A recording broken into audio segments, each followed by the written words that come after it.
ಎಲ್ಲರೂ ನಮಸ್ಕಾರ. ಇವತ್ತು ನಾವು branch and bound technique by knapsack problem ಅದರಿಂದ ಸ್ಟೇಟ್ ಸ್ಪೇಸ್ ಟ್ರೀನ ಹೇಗಪ್ಪ ಕನ್ಸ್ಟ್ರಕ್ಟ್ ಮಾಡೋದು ಅಂತೇಳಿ ಡಿಸ್ಕಸ್ ಮಾಡೋಣ. ಮೊದಲೇದು ಇದು ನಮಗೆ ಕೊಟ್ಟಿರೋ ಕ್ವಶನ್ ಇಷ್ಟೇ ಕೊಟ್ಟಿರ್ತಾರೆ ನಮಗೆ ಕ್ವಶನ್, ಅಂದರೆ V/W ಕೊಟ್ಟಿರಲ್ಲ, ಅದಕ್ಕೆ V/Wನ ಕಂಡುಹಿಡಿಬೇಕು. ಹೇಗಪ್ಪ ಅಂದರೆ ಸಿಂಪಲ್ 40/4 42/7 ಈ ಥರ ನಮಗೆ ಡಿವೈಡೆಡ್ ಬೈ ಮಾಡಿದರೆ ನಮಗೆ ಈ ವ್ಯಾಲ್ಯೂ ಸಿಗುತ್ತೆ.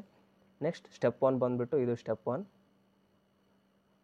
ನೆಕ್ಸ್ಟ್ ಸ್ಟೆಪ್ ಟು ಏನಪ್ಪ ಅಂತಂದರೆ ಟ್ರೀನ ಕನ್ಸ್ಟ್ರಕ್ಟ್ ಮಾಡೋದು. ಹೇಗಪ್ಪ ಕನ್ಸ್ಟ್ರಕ್ಟ್ ಮಾಡೋದು ಅಂತೇಳಿ ಡಿಸ್ಕಸ್ ಮಾಡೋಣ.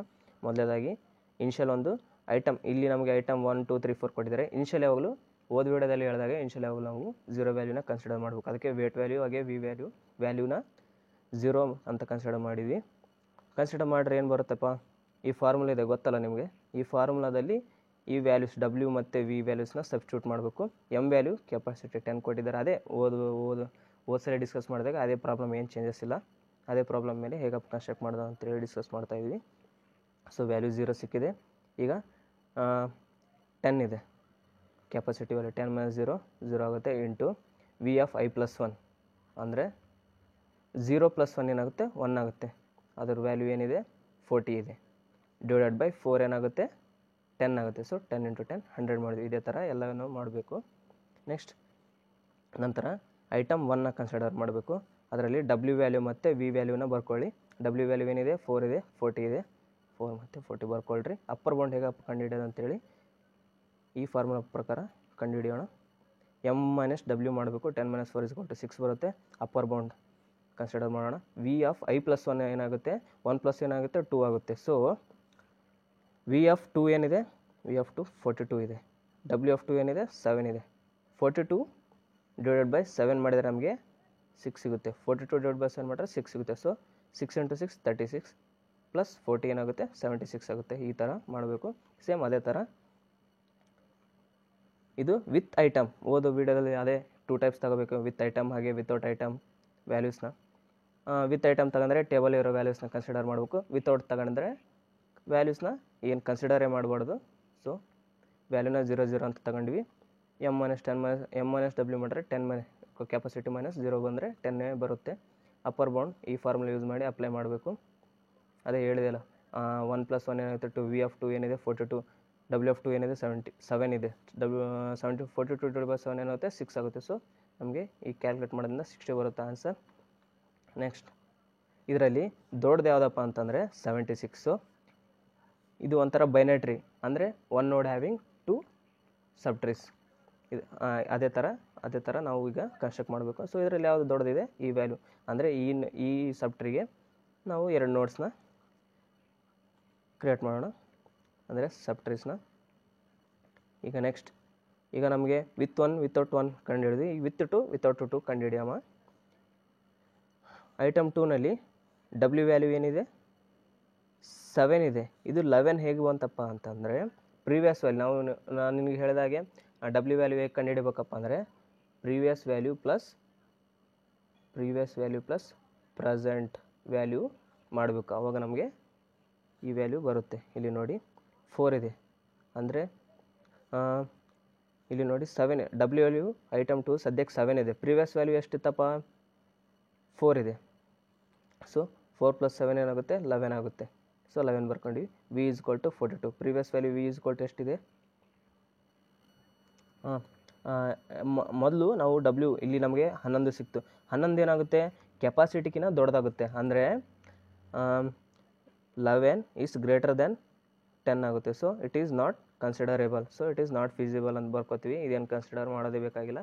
ವಿತೌಟ್ 2 ವ್ಯಾಲ್ಯೂಸ್ನ ಚೆಕ್ ಮಾಡೋಣ. W = 4 ತಗೋರಿ, ಅಂದರೆ 4 + 0 ಆ ಥರ ಇಲ್ಲಿ ತೊಗೊಂಡು ನೋಡಿ. Previous value plus present value 0 ಯಾವುದೇ ವ್ಯಾಲ್ಯೂಸ್ನ ಕನ್ಸಿಡರ್ ಮಾಡಲಾರ್ದೆ ತೊಗೊಂಡು, ಅದಕ್ಕೆ 4 ಬಂದರೆ W ವ್ಯಾಲ್ಯೂ. V ವ್ಯಾಲ್ಯೂ ಏನಾಗುತ್ತೆ ಪ್ರೀವಿಯಸ್ ವ್ಯಾಲ್ಯೂ 40 ಇದೆ, ಇಲ್ಲಿ ನೋಡ್ಬೋದು 40 + 0 ಏನಾಗುತ್ತೆ 14 ಆಗುತ್ತೆ. M - W ಮಾಡಿದ್ರೆ 10 - 4 = 6 ಬರುತ್ತೆ. ನೆಕ್ಸ್ಟ್ ಫಾರ್ಮುಲಾ ಅಪ್ಲೈ ಮಾಡಬೇಕು. ಅಪ್ಪರ್ ಬೌಂಡ್ದು 40 ಪ್ಲಸ್ ಅಂದರೆ V ವ್ಯಾಲ್ಯೂಸ್ 40 ಇದೆ. V + 6 ವ್ಯಾಲ್ಯೂ ಯಾವುದಪ್ಪ ಅಂದರೆ M - W 6ನ ಕನ್ಸಿಡರ್ ಮಾಡಿದ್ವಿ. M - W ಇದೆ ನೋಡಿ, M - W ಥರ. Next we F I plus one W F I plus one. ಈ ನಮ್ಗೆ ಐಟಮ್ ಯಾವುದಿದೆ 2 ಪ್ಲಸ್ 1 ಏನಾಗುತ್ತೆ 3 ಆಗುತ್ತೆ. ಸೊ ಐಟಮ್ 3ನ ವಿ ಡಿವೈಡ್ ಬೈ ಡಬ್ಲ್ಯೂ ವ್ಯಾಲ್ಯೂಸ್ನ ಮಾಡಬೇಕು. ವಿ ಎಲ್ಲಿದೆ 25 ಡಿವೈಡ್ ಬೈ 5 ಎಷ್ಟಾಗುತ್ತೆ 5 ಆಗುತ್ತೆ. ಸೊ 6 × 5 6 5 30 ಪ್ಲಸ್ 40 ಏನಾಗುತ್ತೆ 70 ಆಗುತ್ತೆ. ಇವು ಎರಡರಲ್ಲಿ ದೊಡ್ಡದಕ್ಕೆ ಕಂಪೇರ್ ಮಾಡೋಕ್ಕೆ ಏನಿಲ್ಲ, ಇದು ನಾಟ್ ಕನ್ಸಿಡರಬಲ್. ಸೊ ಅದಕ್ಕೆ ಇದನ್ನ ಕನ್ಸಿಡರ್ ಮಾಡೋಣ. ನೆಕ್ಸ್ಟ್ ಬಂದ್ಬಿಟ್ಟು ಐಟಮ್ ವಿತ್ 3 ವಿತೌಟ್ 3 ಕನ್ಸ್ಟ್ರಕ್ಟ್ ಮಾಡೋಣ. ಡಬ್ಲ್ಯೂ ವ್ಯಾಲ್ಯೂ ಬಂದುಬಿಟ್ಟು ಅಂದರೆ ಯಾವುದು ನಮಗೆ ವ್ಯಾಲ್ಯೂ ಗ್ರೇಟರ್ ಸಿಕ್ಕಿರುತ್ತೆ ಅದಕ್ಕೆ ನಾವು ನೆಕ್ಸ್ಟ್ 2 ಸಬ್ಟ್ರೀಸ್ನ ಕನ್ಸ್ಟ್ರಕ್ಟ್ ಮಾಡಬೇಕು. ಈಗ ಡಬ್ಲ್ಯೂ ಇಕ್ವಲ್ ಪ್ರಿವಿಯಸ್ ಏನಿದೆ 4 ಇದೆ, ಪ್ರೆಸೆಂಟ್ ಏನಿದೆ ಪ್ರೆಸೆಂಟ್ 5 ಇದೆ. ಸೊ 4 + 5 ಏನಾಗುತ್ತೆ 9 ಆಗುತ್ತೆ. 9 ವಿ ಈಕ್ವಲ್ ಟು 65. ಹೇಗಪ್ಪ 65 ಅಂದರೆ ಪ್ರಿವಿಯಸ್ ಏನಿದೆ 40 ಇದೆ, ಪ್ರೆಸೆಂಟ್ ಏನಿದೆ 25 ಇದೆ 25. ಸೊ ಅದಕ್ಕೆ 40 + 25 ಏನಾಗುತ್ತೆ 65 ಆಗುತ್ತೆ. ಇಲ್ಲಿದೆ ನೋಡಿ 40 + 25 65. ಎಮ್ ಮೈನಸ್ ಡಬ್ಲ್ಯೂ ಮಾಡಿದ್ರೆ 10 - 9 ನಾವು 1 ಬರುತ್ತೆ. Next value V plus M minus W into 4 ಹೇಗೆ ಬಂತಪ್ಪ ಅಂತಂದರೆ ಐಟಮ್ ಯಾವ್ದು ನಮಗೆ ಈಗ ಮಾಡ್ತಿರೋದು 3 ವಿತ್ 3 ಅಂದರೆ 3 ಐಟಮ್ ಇರೋ ಡಬ್ಲ್ಯೂ ಎಷ್ಟಿದೆ 5 ಇದೆ, ಹಾಗೆ 25 ಇದೆ. ಅದ್ರ ಕೆಳಗಿಂದು +1 ಮಾಡಿದ್ರೆ ನೆಕ್ಸ್ಟ್ 3 ಮತ್ತು 12 ಸಿಗುತ್ತೆ ನಮಗೆ. ಹಾಗೆ 12 ಡಿವೈಡ್ ಬೈ 3 ಮಾಡಿದ್ರೆ ಏನಾಗುತ್ತೆ 4 ಸಿಗುತ್ತೆ. ಅದಕ್ಕೆ ಈ ವ್ಯಾಲ್ಯೂ 4 ಬಂದಿದೆ.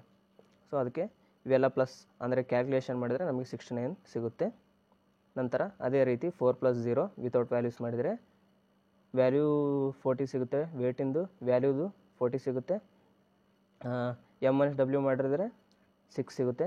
ಅದೇ ಥರ ನಾವು 40 + 6 × 4 ಮಾಡಿದ್ರೆ 64 ಸಿಗುತ್ತೆ. ಇದರಲ್ಲಿ ಕಂಪೇರ್ ಮಾಡಬೇಕು. 69 ಹಾಗೂ 64 ಯಾವ್ದು ದೊಡ್ಡದಿದೆ 69. So it is considerable. ಯಾವ್ದು ದೊಡ್ಡದಿರುತ್ತೆ ಅದಕ್ಕೆ ನಾವು ಸಬ್ಟ್ರೀಸ್ನ ಫಾರ್ಮ್ ಮಾಡಬೇಕು. ಇದೇ ಥರ ಈಗ ನೀವು ನೋಡ್ಬೋದು ಪ್ರಿವಿಯಸ್ ವ್ಯಾಲ್ಯೂ ಎಷ್ಟು ಸಿಕ್ಕಿದೆ 9 ಇದೆ. 9 ಪ್ಲಸ್ ಡಬ್ಲ್ಯೂ ವ್ಯಾಲ್ಯೂ ಎಷ್ಟಿದೆ ಸದ್ಯಕ್ಕೆ ಇಲ್ಲಿ ನೋಡ್ಬೋದು 3 ಇದೆ. ಸೊ ಅದಕ್ಕೆ 9 + 3 ಏನಾಗುತ್ತೆ 12 ಆಗುತ್ತೆ. ಈಗ ನಾವು ಎಮ್ ಮೈನಸ್ ಡಬ್ಲ್ಯೂ ಮಾಡಬೇಕಂತಂದರೆ ವ್ಯಾಲ್ಯೂ ಏನಾಗಿರಬೇಕು ಡಬ್ಲ್ಯೂ ಯಾವಾಗಲೂ ಸ್ಮಾಲರ್ ದೆನ್ ಎಮ್ ಇರಬೇಕು. ಸೊ ಇಲ್ಲಿ ಏನಾಗಿದೆ ಡಬ್ಲ್ಯೂ ಇಸ್ ಗ್ರೇಟರ್ ದೆನ್ ಅಂದರೆ 12 is greater than capacity value 10 ಆಗಿದೆ, ಎಮ್ 10 ಇದೆ. So it is not considerable, not feasible ಅಂತೇಳಿ ಕನ್ಸಿಡರ್ ಮಾಡಬೇಕು. ಅಂದರೆ ನಾಟ್ ಕನ್ಸಿಡರೇಬಲ್ ಅಷ್ಟೇ. ವಿತೌಟ್ 4ನ ಚೆಕ್ ಮಾಡೋಣ. ಅಂದರೆ ಯಾವುದೇ ವ್ಯಾಲ್ಯೂಸ್ನ ಕನ್ಸಿಡರ್ ಮಾಡಲೇಬಾರ್ದು. ಇಲ್ಲಿದೆ ನೋಡಿ ಡಬ್ಲ್ಯೂ ವ್ಯಾಲ್ಯೂ ಪ್ರಿವಿಯಸ್ ವ್ಯಾಲ್ಯೂ 9 ಇದೆ. 9 + 0 9 ಆಗುತ್ತೆ. 65 + 0 65 ಆಗುತ್ತೆ. ಅಪ್ಪರ್ ಬೌಂಡ್ 69 ಹೇಗಪ್ಪ ಬಂತಂತಂದರೆ ಇಲ್ಲಿ ನೀವು ನೋಡ್ಬೋದು ಓದ್ ವಿಡಿಯೋದಲ್ಲೇ ಹೇಳಿದ ಹಾಗೆ. ನೆಕ್ಸ್ಟ್ ಇಲ್ಲಿ ನೋಡಿ I+1 ಕನ್ಸಿಡರ್ ಮಾಡ್ಬೇಕಂದ್ರೆ ನಮಗೆ ನೆಕ್ಸ್ಟ್ ರೋ ಇಲ್ಲ. ಅದಕ್ಕೆ ಏನು ಮಾಡ್ಬೇಕಂತ ಹೇಳಿದ್ದೆ ಅಂದರೆ ಇದರ ಪ್ರೀವಿಯಸ್ ಆನ್ಸರ್ ಗ್ರೇಟೆಸ್ಟ್ ಆನ್ಸರ್ ಯಾವುದಿದೆ 69 ಇದೆ. ಸೊ ಇದನ್ನ 69 ಅಂತಲೇ ಕನ್ಸಿಡರ್ ಮಾಡಬೇಕು.